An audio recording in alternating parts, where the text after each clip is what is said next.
एक हरे भरे जंगल में एक नन्ही चिड़िया अपने माँ पापा और दो छोटे बच्चों के साथ एक पेड़ पर रहती थी।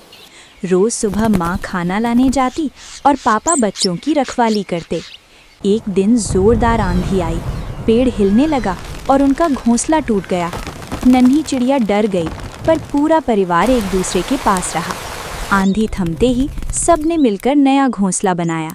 सीख ये है कि परिवार साथ हो तो हर मुश्किल आसान हो जाती है।